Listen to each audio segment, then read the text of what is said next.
सुखवा तो सबे केहू बाटे, दुखवा बटावे वाला।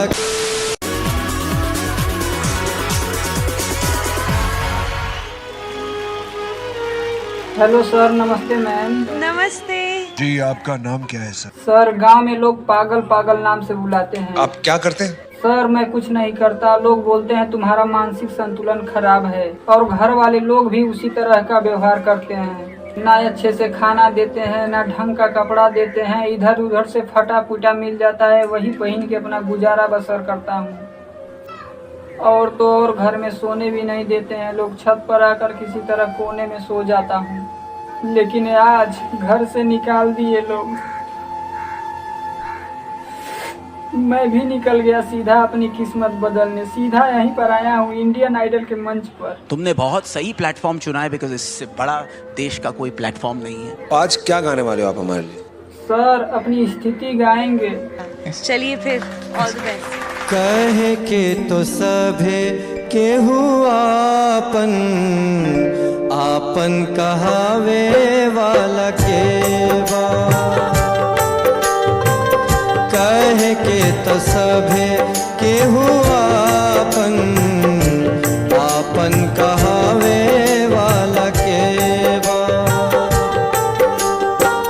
सुखवा तो सभे केहू बाटे, दुखवा बटावे वाला के बा।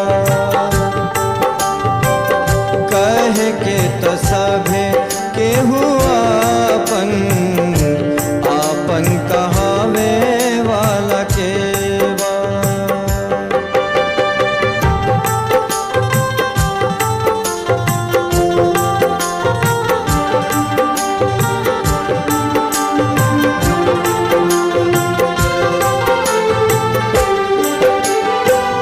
डेगे डेगे ठेस लागे जाए केहू के न हो, पत्थरा के देख ली जहाँ।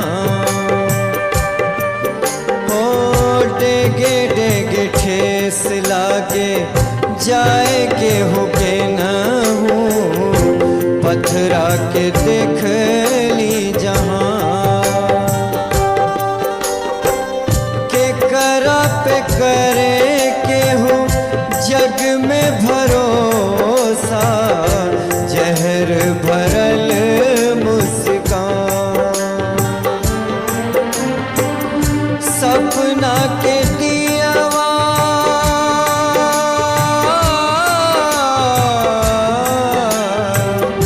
सपना के दियावा धुआं, जोत जगावे वाला के बा।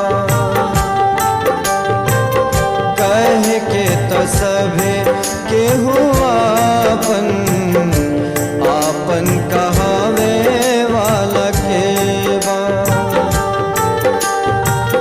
सुखवा तो सभे केहू बाटे, दुखवा बटावे वाला के बा। कहे के तो सभे केहू आपन, आपन कहावे वाला के बा। कहे के तो सभे केहू आपन, आपन कहावे